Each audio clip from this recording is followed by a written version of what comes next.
জায়গার নাম কি? প্লেন চত্বর। কি হয়েছে?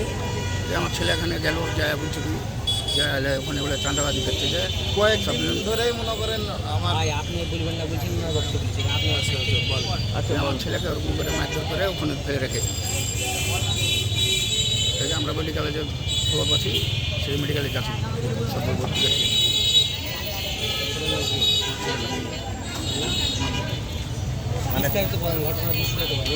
আচ্ছা ভাই, আপনি বলেন তো বিস্তারিত ঘটনা। শুরু থেকে শেষ পর্যন্ত কিভাবে কি হয়েছে কি বলবেন? গুছিয়ে বলবেন।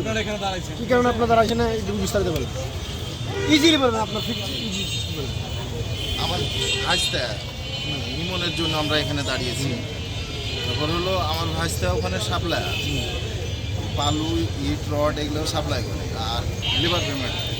কিছুদিন ধরে মানে ওই ছেলেগুলো আমার মানে ভাইস্তাকে মেরেছে, ওই ছেলেগুলো মনে হয় কিছুদিন ধরে ওই আমার ভাইস্তার কাছে টাকা চায়, চাঁদা চায়।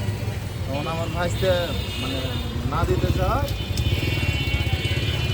এই যে কালকে পশু আমার ভাইস্তা মনে করেন লেবার পেমেন্ট দিতে যেমনি ঢুকতে গেছে, আর ওই ঢুকতে না প্রজেক্টের বাইরে মনে করেন ওরা মানে কয়েকজন মিলে ওকে ধরে মানে সেই মার মেরেছে।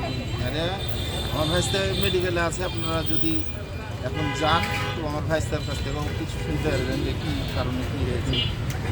তো মানে এমন অবস্থা করেছে, দেখেন আমার ভাইস্তার কী অবস্থা, মানে বেডে উঠতে পারছে না। তারপর হলো ওদের তো আমি নাম জানি না, ওরা ওদের নাম যারা মেরেছে তাদের কোনো রাজনৈতিক পরিচয় আছে? তারা কোন রাজনৈতিক পরিচয়? বলেন বলেন, আপনি বলেন।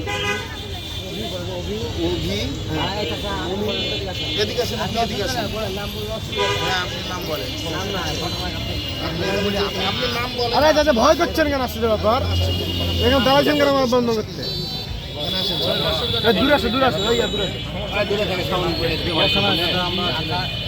মাইক্রোফোন কাছে আরো অনেকে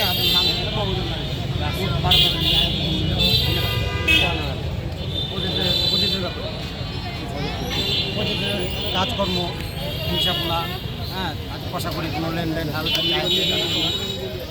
যায়নি বা চাইনি, টাকা করতে। যারা মেরেছে তাদের কোনো রাজনৈতিক পরিচয় আছে? স্বেচ্ছাসেবক দল, আমরা কোর্টে কেস করি, থানায় আমরা মামলা করি।